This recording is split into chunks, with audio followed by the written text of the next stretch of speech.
Okay, let's talk about Charlie XCX's Brat at probably some length.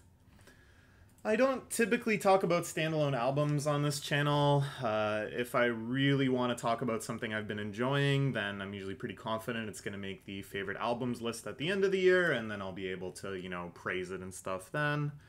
But here, I feel like there's a big conflation of factors. One, I don't even know if this is going to make the end of the year list. It probably depends on how big a list I decide to make. This year is just like hella stacked. There's so many great albums, so many still to come. So this may be, my only chance. And if I do put it on that list and talk about it then, I want that discussion to be like unilaterally positive, right? Like I don't want to be going on about brainworms at length when really I just want to talk about how much fun I had with it. And C, I want to be fairly brief in those lists, and that is certainly not going to be the case here. And so I have a bunch of neurotic whining to deliver unto you today. I want to get across how I'm feeling now in this video. My overall take is very positive. I'm loving this album. I've been listening to it pretty much nonstop since it came out. I think it's been pretty much the only music I've put on when I'm out on commutes and stuff or working on my desk. But I only like it about as much as a lot of her other albums. Like, it's great, but I don't think it's like my favorite of hers. It's just, up to her standards. And yeah, it's like quite a bit, and most of her albums I have this sort of period of obsession and going through it a bunch of times.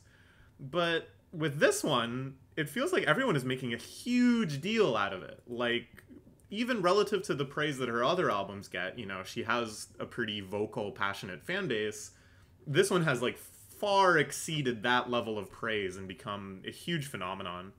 Right now, critically, it's getting praise to the high heavens. It's in 4th place overall for the year on albumoftheyear.com, which is a site, it's kind of like Metacritic. It just compiles professional reviews of albums.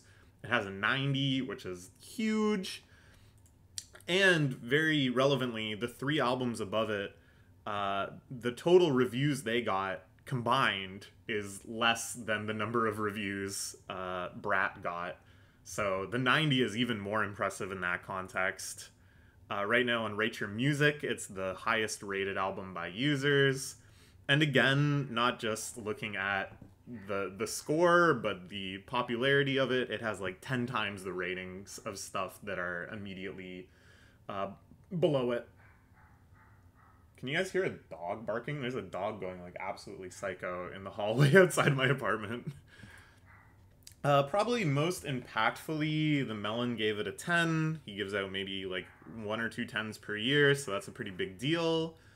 This is certainly, I think, the first album... Yeah, this is definitely the first album that Charlie has gotten a 10 for from him. But also one of the first albums, I think, that has scored this high in just this general genre space that you could call like hyperpop, electropop, modern dance music, that kind of thing. Most relevantly to me, though, everyone on Twitter is just constantly talking about how good this album is. Which, says probably more about my Twitter feed than anything else, but whatever. It's my video, it's about my experiences, and that's the experience I'm having right now. So, let's dive into what this phenomenon is. I think this album has basically fallen into the category of meme good. And that sounds really insulting.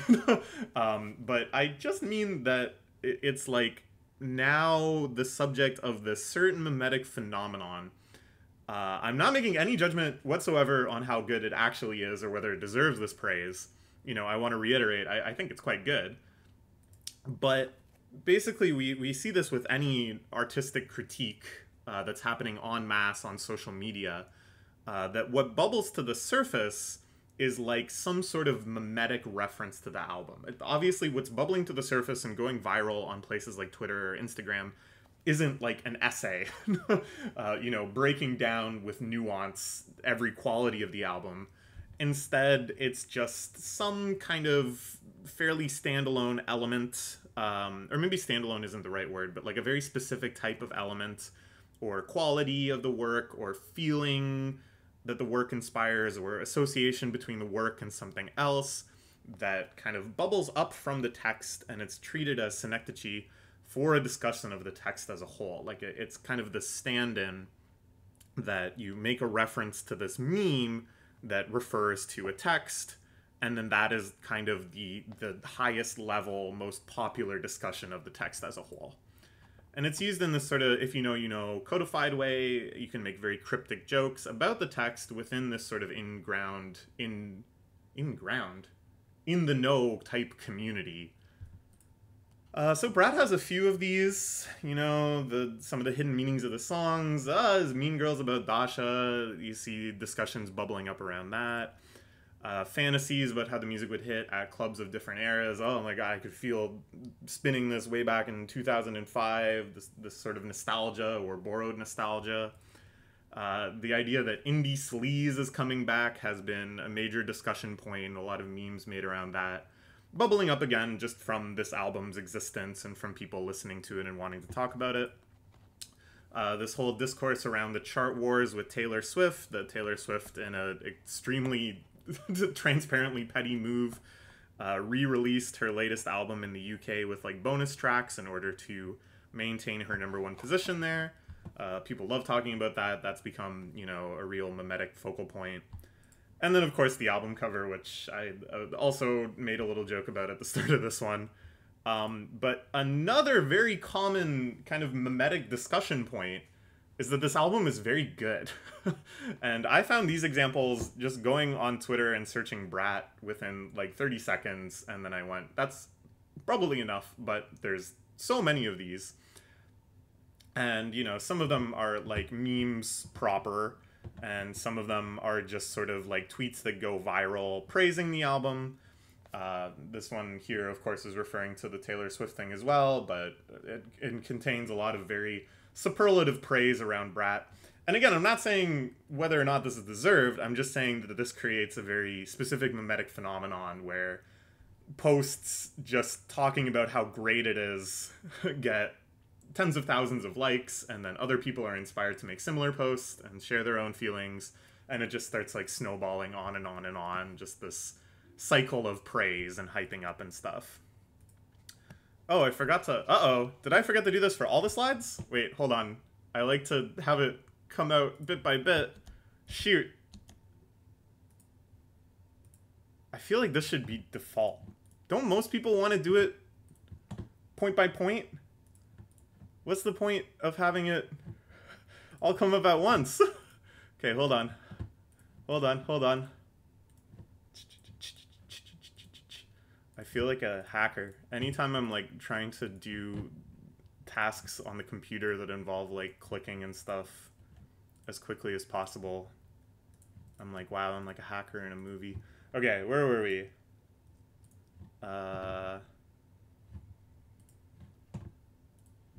Alright.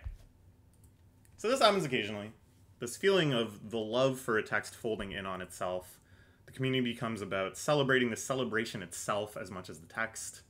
And of course there's still actual deep love and obsession going all the way down to the actual text, but it's unleashed from this feeling of liberation from needing to have discourse, debating about whether or not it's good, from having to have a balanced take.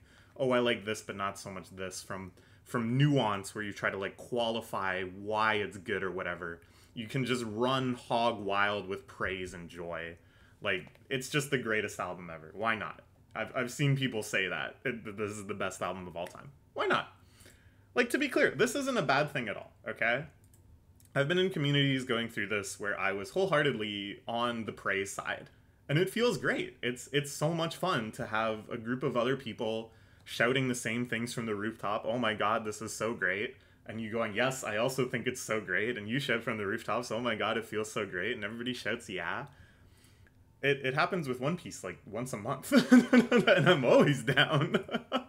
I mean, yeah, and it can get annoying if it goes too far, sure. Probably when you're thinking about this, you're thinking of examples where it went too far and it became this, like, very annoying presence. Sure. And then, of course, this triggers a contrarian counter movement that's even more annoying. I think the last time this happened at a big scale was with Everything Everywhere All at Once. I'm sure you can kind of remember the mimetic cycle of everyone freaking out and telling everyone to go see it, and everyone posting these insanely superlative statements of how wonderful it was and how it changed their life and blah, blah, blah. And then it had the inevitable backlash, and now everybody's shitting on it, and it's just this inexhausting tide back and forth. And this will happen with Brat too. I know it. You know it. Brace yourself for that. But, so, okay, so, like, what's the problem then? Because, like, I think this sort of movement is fine and really, like, great and fun. And I don't think it causes any problems for the vast, vast majority of people. You're either having fun loving it, or you're having fun hating on it, or you're feeling enlightened by going, well, I think it's just okay, which is sort of what I'm doing. Or you're just ignoring the whole thing. But, because I'm, like, autistic or something, it creates a complex in my mind where I'm like, the reasons that I like or I dislike this album are more nuanced. and moreover, I think they're more important. They're more relevant to the discussion than what everyone else is saying. And no one is saying what I'm thinking. And so I need to say it, or these worms in my brain will just turn inwards and start feasting on themselves. And that's what we're doing here. And again, I mean, I just feel like I have to keep reiterating this. I'm not trying to be like a hater. I like this album a lot. I'll probably keep listening to it a lot. And at the end of the year, you know, unless the rest of the year is like insanely stacked, we'll be talking about what I like so much about it then. So look forward to that. But this is just also stuff that's making me feel intensely brainwormy. Okay, here's the biggest thing. Or maybe not even the biggest thing, but the first thing. Charlie's problems have nothing to do with my problems. Like, what the hell is she talking about on this one? It was one thing when her music was kind of sad and complaining and miserable in some senses, and about that kind of journey from misery to happiness. But it was often she was sad because she was horny or lonely or feeling some existential dread, or she was in the middle of a pandemic. And yeah, I've been there. I've had all of those things. I get it. But here, the specificity of her lyrics, combined with the fact that they're usually very specific about some aspect of her, like, rich and famous lifestyle, plus the fact that almost every track on this one is about some event or problem in her personal life, versus before I would say it's kind of more 50-50 between those sorts of, like, episodes and stories, and then just sort of, like, general club adventure songs, which this album does still have a few general club adventure songs. We're going to talk at length about one of them later, but I think it's much more heavy on the personal side. And as a result, I feel very alienated from this album. Like, why am I hearing about her beefing with other celebrities? What the fuck do I care about Taylor Swift making her feel insecure? That's not a real problem. That's a problem experienced by, like, 3 people. Well, 3 is an understatement, but, you know, it's a world that we don't exist in. And no, I don't feel like, oh, you know, I can relate to that because the more popular girl makes me feel secure IRL. Because I'm not in high school. I have, like, bigger problems than that.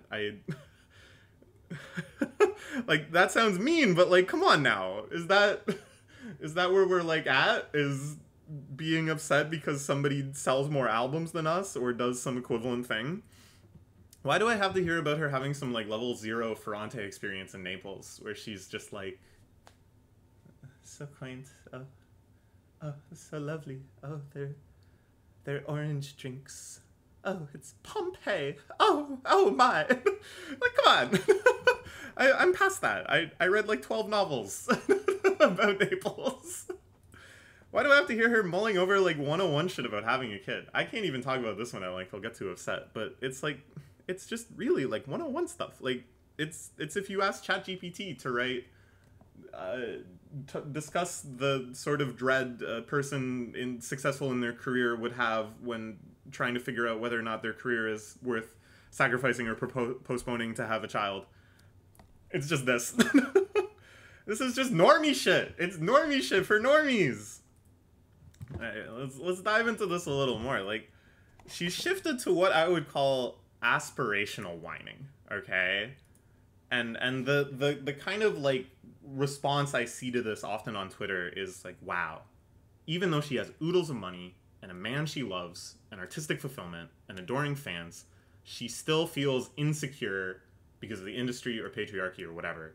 Wow, these systemic forces really do suck, huh? Even Charlie, who ought to have it all, is still kind of suffering. And this is, like, not compelling to me, right? Like, I think it's kind of insulting to just kind of endlessly navel gaze about this, because pretty much all of her fan base just desperately wants even, like, a few crumbs of some of those things. Right? Like, yeah, those systemic forces do suck, but they suck a lot more if you aren't wealthy. It's not like the patriarchy suddenly kicks in when you're a successful woman. If you're an unsuccessful woman, it's kicking your ass every single day. If you feel insecure about your weight and stuff because you're getting attention from the paparazzi or whatever, guess what? You're in a position to do something about that 99.99% of people don't have. You actually have, like, agency and assistance and control and the money to do something about it. Do you think other people that are poor aren't insecure about their weight? Like, it just feels so trivializing, and so, I don't know, like, it just feels like this big shift from, like, I feel you, I'm lonely as fuck too, to, like, yeah, I feel you, I feel weird because Lord and I have the same hair and we're both on TV all the time. It's like, what are you talking about, lady? I don't care about this stuff. And I'm not, like, trying to trivialize her problems. I genuinely do believe she's, like, going through it with all this stuff, and it's causing her existential dread and crises of identity and self-image and stress. But I just don't care because everyone is going through that. It's like, it's both universal, but in a way that makes it decisively not universal. That's focusing on, like, her unique situation of going through these things. I don't know, like, it's not like that sort of schema is inherently bad. It just comes across as so alienating to me. And I think, though, when people relate to this sort of thing, you know, oh, you have the same kind of category of problems as me, but you're so rich and famous. It's like a kind of parasocial type thing, where you're seeing Charlie as some sort of idol that is a billion times more powerful than you, but is also sort of just like you. But there's no sense of bi-directional camaraderie. There's no sense of peerdom, where you really do feel like, oh, she's going through the same few things as me. Because she's also making it extremely evident that she's on holiday in Naples, and that her and her beloved, I think, husband now might have a child, and all this other stuff that, like, a lot of people desperately, desperately wish they could have even a tiny taste of. It's an elevation. It's universality in relation on a peer-to-peer level and a one-directional worshipping level, basically. It just feels very, very antithetical. I don't think I pronounced that correctly. To this whole movement of the hyperpop. Like, this is just not what it was meant to be about. It's just normie shit, Instagram shit, lamenting about the drama in the life of a rich person when you've got way bigger problems. It's all either aggressively uninteresting to me, or it operates in a sphere that I view with whole disdain, that is, the lives of the rich and famous, or it's painfully, deeply, deeply painfully physically impossible for me. Alright, let's talk about Von Dutch. This is the big lead single, the big hyped up track for this one, snippets floating around, bootlegs, oh boy. And yeah, it goes hard. I love it. It's addictive. But it also went hard when I heard it 18 years ago. This is basically the exact same song as Body Rock's Yeah Yeah. You can pause this and go listen to Body Rock's Yeah Yeah if you hadn't heard it. It was a fairly big hit in the early mid-2000s, but it hasn't had, like, a huge cultural legacy. I don't hear people talking about it too often. But they just... Easy Fun just took the synth sound completely verbatim. It's the same, like, chord progression. Like, the same. And then just sort of rearranged a few elements and swapped the vocals out for Charlie's vocals. And that's, like, really it. Like, we can debate this point. I'm sure there's maybe some other small creative things added to Von Dutch that I didn't think of. But come on now. It's basically just that. And I'm not the only one to point it out. If you go back and read reviews of when Von Dutch first came out as a single, a lot of reviews said it was a sample. It samples Body Rocks' Yeah Yeah. And then a lot of those had to issue corrections because Body Rocks has zero credit on this song. There is no produced by, written by, interpolated from, inspired by credit anywhere on any of this. Presumably they are getting zero money from this song, which I'm assuming is raking it in, and certainly no acclaim. Like, where it has been mentioned in reviews, it has been, like, censored, essentially, by issuing a correction that, oh no, this song actually has nothing to do with this other song that sounds exactly the same. I've seen a few references to Easy Fun coming out, or AJ Cook, I think, has also been referenced as saying, it's not actually a sample or interpretation. I can't find the source of either of them actually saying that, but it seems like they're going around and correcting people who say, oh, this is just a sample from Body Rocks. Which, like, all of this feels extremely scummy to me, okay? And I'm not, like, a copyright hound or anything. I don't believe that there should be any sort of absolute law around sampling. But, like, generally, I think it's just in good taste, i.e. not being a fucking scumbag, that if you are a big lucrative producer and you go dip in an extremely substantial way to an existing track to throw a bone to the people who made that existing track, what is it to you? It's no skin off your back. Is it really just about securing the highest percentage of all the sales of this track as possible? Probably. I think it's also pretty scummy in that you're trying to kind of like cover your creative tracks. Here's some counterexamples. Bruno Mars proactively credited and hard royalty Trinidad James because Trinidad James said, "Don't believe me, just watch" on All Gold Everything. And then Bruno Mars said, "Don't believe me, just watch" on 24K Magic. And said, yeah, I got that from Trinidad James. I think that's a cool line. How about he eats off of this for the rest of his goddamn life? Is that so hard? Even fucking Drake, one of the greatest culture vultures that has ever walked this earth, when he wanted to do New Orleans Bounce and wanted to just strike down the middle and make the most appealing version of New Orleans Bounce on Nice for What and the other one, he hired Black and Mild, a prominent New Orleans Bounce producer who's done a lot of work on this stuff. And I remember listening to Nice for What when it came out and thinking, damn, this sounds exactly like a Black and Mild track. This is kind of like egregious, this ripoff. And then I looked it up, and no, it's because he hired Black and Mild and paid him to bring this sound to Drake. It's like, it's not that hard. Like, so why isn't this giga-rich production team, and I don't know, maybe I'm exaggerating, I don't know the financial status of the AJ Cook PC Music family, but god, man, toss a bone to this track that you very, very obviously just wholesale ripped off. I mean, it's like, shouldn't Charlie feel ashamed about this? She goes on and on about how she loves club classics, and you want to rewind to 1999, blah, blah, blah. But when it's time to actually put money where her mouth is, a minor electro house duo from her beloved 2000s that really actually did the work of building the synths and the chord progressions and the entire structure of her biggest song of the year, they just get the middle finger. Not even a credit. Like, goddamn. Like, I'm sure there's some way you could have acknowledged it without paying out. But no, even that was too much. Because I don't, like, how could anyone listen to the two songs and not conclude that Easy Fun just went back to Yeah Yeah and was like, yeah, let's go with this. Like, beyond the scumminess of it, it just feels so lazy. Isn't this whole genre, like, movement, whatever, supposed to be about freshness? About mixing the old with the new in this intoxicating slurry that's like nothing you've ever heard?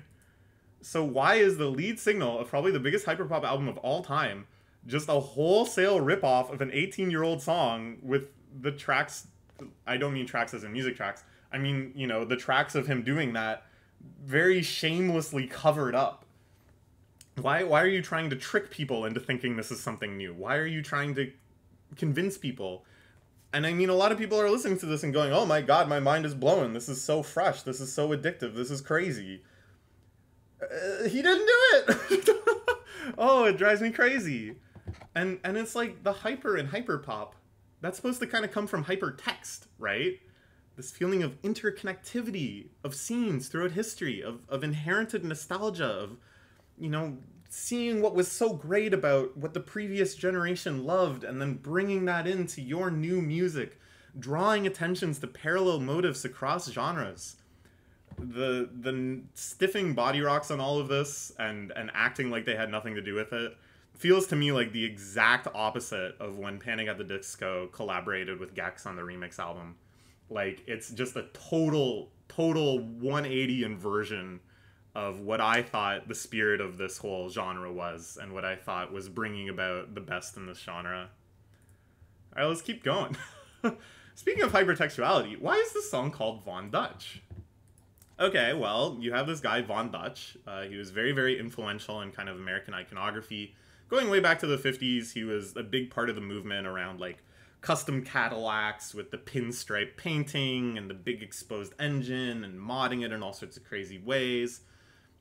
You've seen this sort of imagery before, and Von Dutch was, like, the chief innovator of that kind of look. He sold the rights to his brand sort of flippantly. This is kind of an interesting story, that he just did not care at all about having any sort of like trademark or copyright on the sort of stuff he was kind of doing. Based, but just wait. And then after he died, his name and his branding and a lot of the looks he defined was turned into an apparel brand in the 1990s. And then this brand had a spike of popularity in Charlie's beloved 2000s, with a lot of celebrities rocking the trucker cap with the mesh back. This is the part that probably everybody knows about Von Dutch. If you just hear the words, that's the most likely thing that'll come to mind.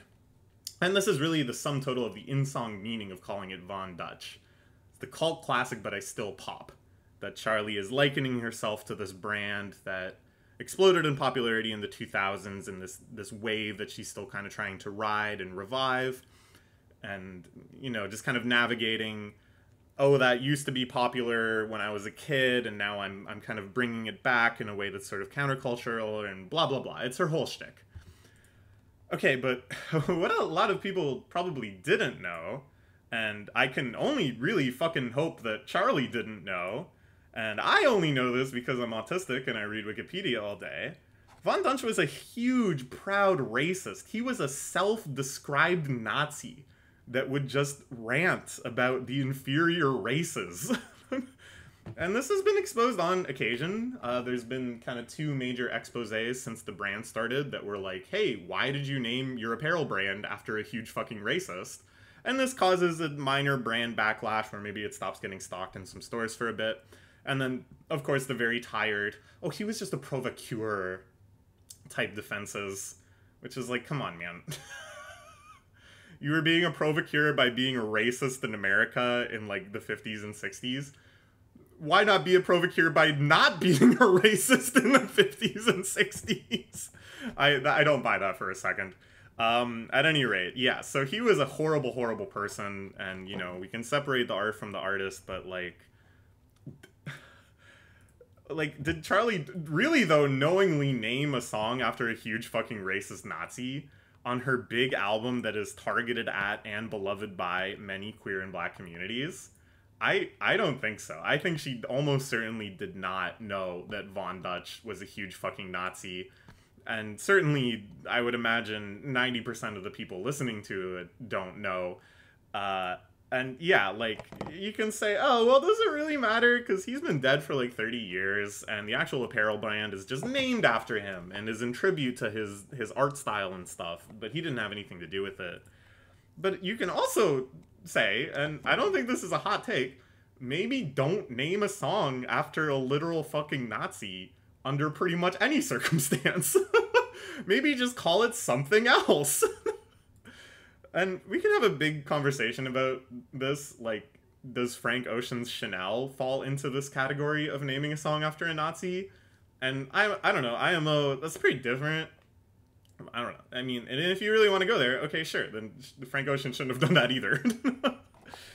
I think in this, in the Body Rocks riff-off, it isn't even just about the problematicness of doing kind of like skeezy stuff, doing potentially offensive stuff. It's more that it's the incuriousness. It's this level zero thinking where words don't signify anything really, or they signify just one layer of something and there's no investigation into the connections and the origins. Everything is so disconnected from the world before it. This shit is just falling out of the coconut tree, landing on the heads of listeners, and it creates a big dumbing down where all these songs just mean less and less and less. Ideologically, this feels no different to me than the song Brain Dead by People Are Ugly. Do not look this song up, I'm sorry. If you did, I'm sorry. I just saw a clip of it on Twitter. You don't need to suffer as well. But it's basically somebody wholesale ripping off Hollywood Baby by 100 gecs and just filling it with the most, well, brain dead is the word for it, stupid, vacuous lyrics that do not really connect to either the human experience or the culture before it in any meaningful way. Sonically, though, it's actually just way too fucking good, because Body Rocks is a good producer and Charlie is an amazing vocalist. It's infuriatingly good. And while I was making these slides and talking about it, I was like, man, I just gotta listen to it again.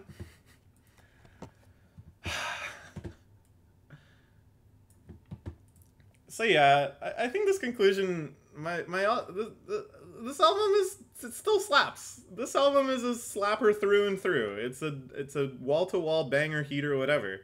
But it just means like almost less than nothing to me. It's just a facade. And I know this is cliche and obvious, but it really drives home to me that everything I love will eventually empty itself of everything most important to it, and then explode into the mainstream as this hollow shell. Certainly explosive, certainly impactful, certainly will make a change in how people see music in some regard, but the message at some point got shit out like a booster rocket. It fell back to the earth, and we'll never see it again. I think this album contains an example of this. She references Sewer Slut on one of the early tracks, who is a Zoomer breakcore producer that managed to take basically the sound and aesthetics and kind of mode of Gore Shit, or many, many other breakcore acts in the decades previous, and make it kind of more palatable, and then the view counts are like 10x of the high scores of the entire genre before it. Again, I don't even think anything is wrong with Sewer Slut, but I think it's a whole lot less interesting than a lot of the breakcore that came before. I think it means a whole lot less than a lot of the breakcore that comes before. And you might go, what the hell are you talking about breakcore having meaning? Buddy, that's a whole other video. But it's just like, it just keeps happening. It just keeps happening. Something that I've loved for a long time and kind of watched grow up from a little sprout of a movement into something so diverse and rich and exciting. Finally, one fruit from it falls over the fence into the yard of the mainstream and is lifted up and paraded around. But like Charlie, I think that apple is rotten to the core. And it's always like the least interesting thing so far that manages to reach those heights. The party is big now. It's so big. Everyone is here. And we're still guests of honor, you know? Like AJ Cook and Easy Fun and Sophie, may she rest in peace, if she was still here, would be championed as heroes of this movement, but it's not our party anymore. It's been co-opted. It's been turned into a product. It's now the affairs of the rich and famous, and nothing really to do with the people who built it at the start.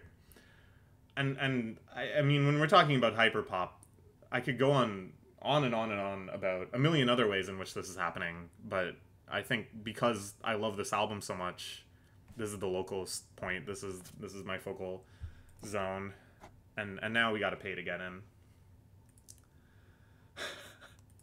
So yeah, this is a very brain-wormy album for me. I think that's evident from the last half hour.